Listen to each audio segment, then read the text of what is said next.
Hello there, and welcome to the weekly Outside Views report on the politics of Asia and Oceania. A few days after the announcement of tightened entry rules to Thailand due to the easing of quarantine in China, the government made a U-turn. Visitors from abroad still do not have to present a vaccination certificate upon arrival. That's what the Bangkok Post newspaper quoted Health Minister Anutin Charnvirakul as saying on Monday. The new rules, according to which visitors have to provide proof of at least 2 vaccinations against the coronavirus, are no longer valid.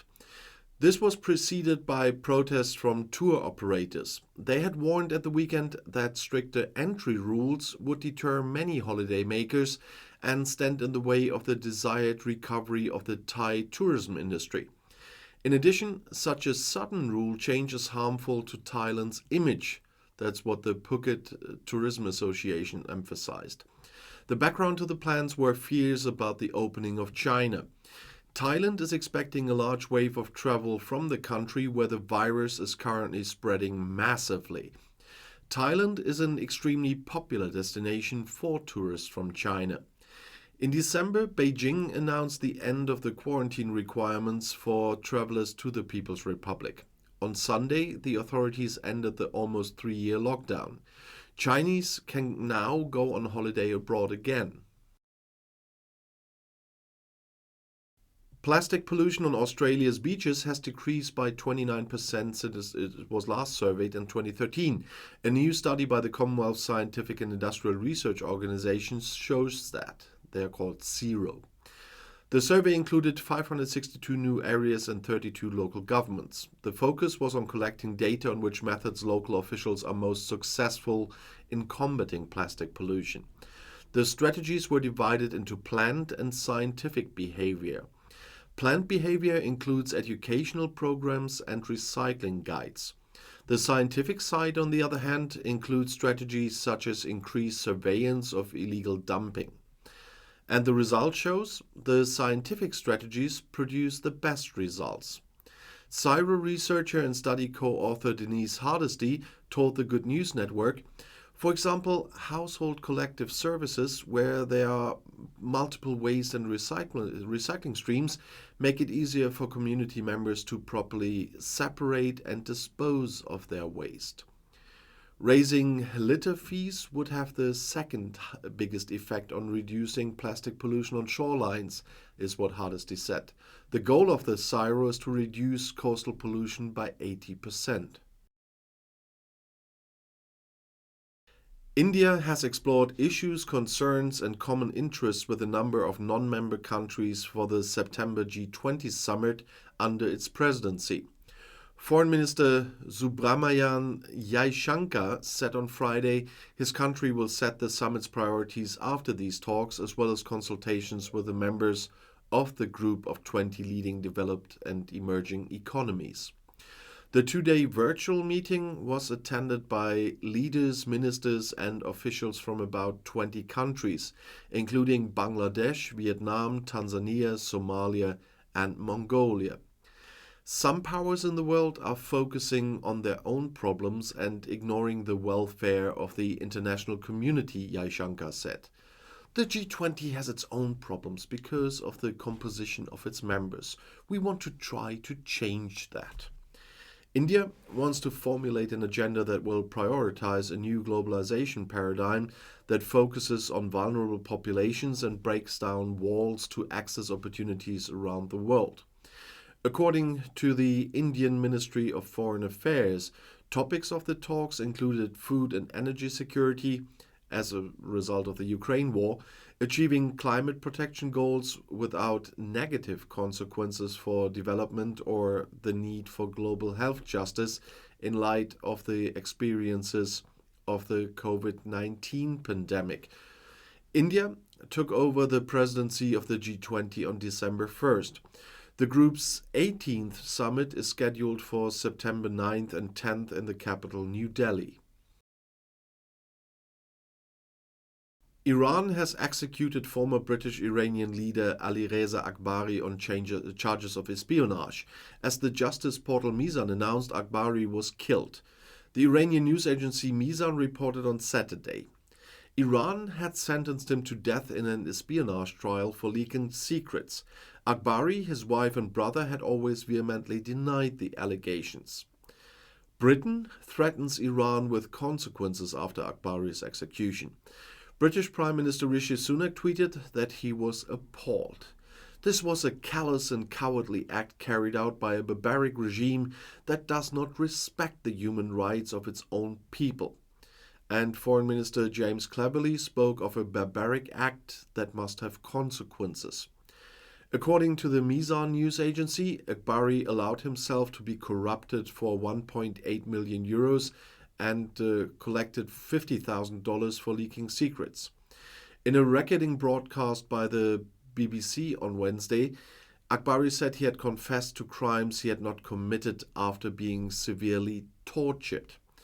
And German Foreign Minister Annalena Baerbock has condemned the execution of the ex-top politician as another inhumane act by the Iranian leadership. France also condemned the execution. The Iranian ambassador was summoned again in the morning to express French outrage. That's what the foreign ministry said in Paris. Iran's repeated violations of international law should not go unanswered, particularly when it comes to the treatment of foreign nationals, which the country arbitrarily detains. According to French information, 7 French are currently being held by Iran. Great Britain had called for Akbari's release and criticized the death sentence as politically motivated. Iranian media circulated Thursday that Akbari played a role in the 2020 murder of nuclear scientist Mohsen Fakhrizadeh. A video was also broadcast in which Akbari stated that he was not involved in the murder. However, a British spy questioned him about Fakhrizadeh.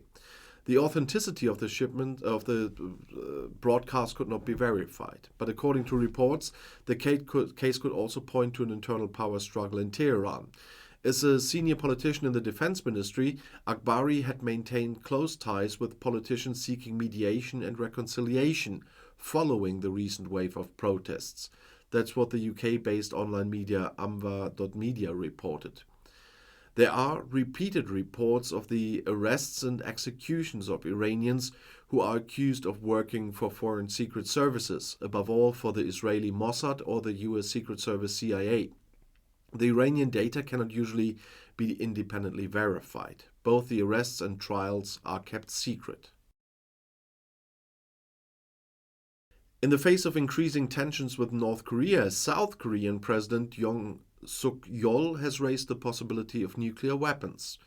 Peace on the Korean peninsula can only be maintained through its own strength, is what Yoon told Defense Minister Lee Yong-sup on Wednesday, and that's what South Korean broadcasters reported on Thursday. Should the threat posed by North Korea's nuclear weapons program increase, we could station American tactical nuclear weapons here in South Korea or have nuclear weapons ourselves, he's supposed to said. Yoon received reports from the Defense Department and the State Department on their strategies for the new year on Wednesday. It was also about military deterrence against threats from the neighboring country. The Ministry of Defense qualified Yoon's statements on nuclear armament on Thursday. South Korea is not considering nuclear weapons, said Deputy Defense Minister Shin Bong-chul in a radio program on the public broadcaster KBS.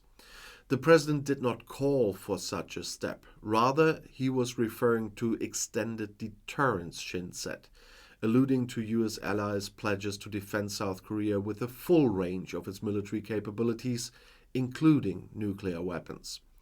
The president called for closer defense cooperation with the United States. The conflict on the divided Korean peninsula had become significantly more explosive in the past year. North Korea fired nuclear-capable missiles at an increased rate.